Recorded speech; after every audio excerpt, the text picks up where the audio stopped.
All right, let's move on to the kitchen. So under here, we have our water system. The design motivation for this setup was to keep it as simple and self-contained as possible. So we have 4 aquatainers, 7 gallons each. 3 of them are for fresh water and 1 is for gray water. And the gray water is specially marked so we don't get them mixed up.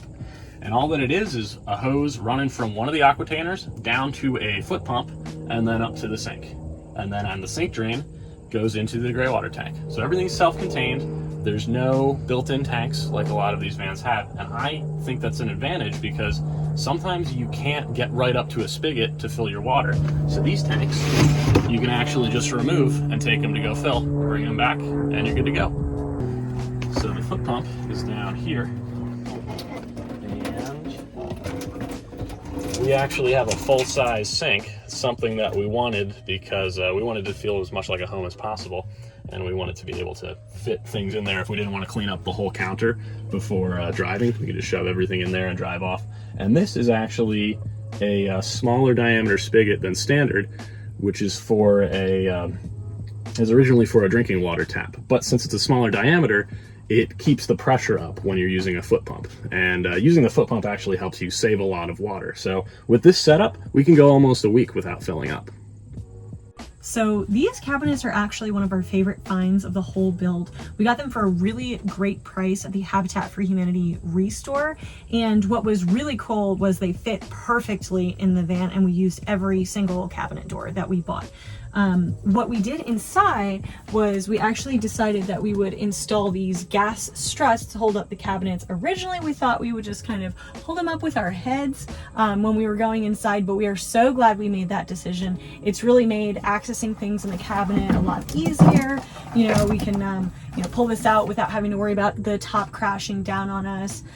We use these little sticky pads inside to keep things from rolling around or coming out. And we actually don't even need to secure these upper cabinets with child locks to keep them closed, because the mats keep our bins in place and our bins keep our stuff in place, and then the gas struts will keep these top cabinets closed tight when we're driving. So we actually got this countertop from IKEA. It's a concrete look laminate countertop, and it's held up super well for the last 10 months that we've been using it. We're really happy with it.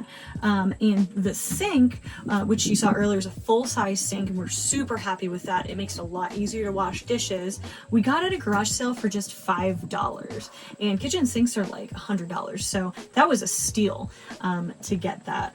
Now, if you want to come down here and look at the lower cabinets below the sink, we made sure to take advantage of this space with these sink front tip open cabinets, and so we store our toiletries in both of these. Water is down in here, as we already discussed, and then in this cabinet, this is where we keep all of our kitchen gear. So we have these IKEA slide out mesh drawers, and you can see pots, pans, rice cooker, and our 2 bowl/plates and our cups and toaster. And then down here we actually even have a microwave oven. So if we take the fruit out from in front of it, it's kind of secret down there, but we're able to microwave things to reheat our leftovers.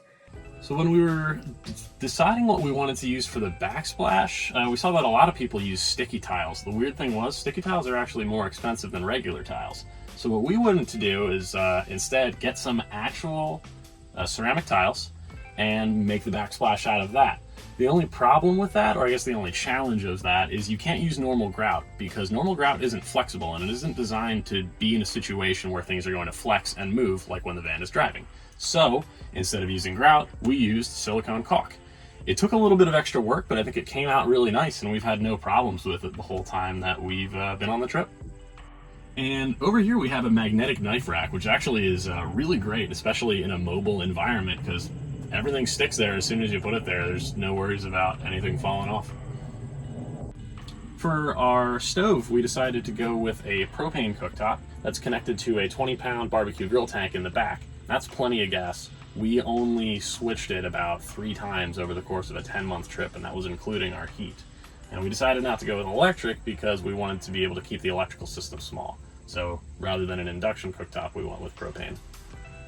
For our refrigerator, we have a 120 volt mini fridge that's a dorm style fridge. It was actually Austin's fridge from college, and it's plenty spacious, about 3.2 cubic feet. So we really like that. And up here, this is some of our food storage area. So we like to cook a lot, and so we store a lot of spices here. We have, you know, grains and pastas, room for tall items, and then this like purpose-built shelf here that's the perfect size for a 16-ounce can. So we can actually fit 50 cans down in here, which is awesome storage space for extra food. Click here to watch the full van tour. We're also uploading our van build series showing how we built out this van for just $8,000. Subscribe and hit the bell to be notified when a new video drops.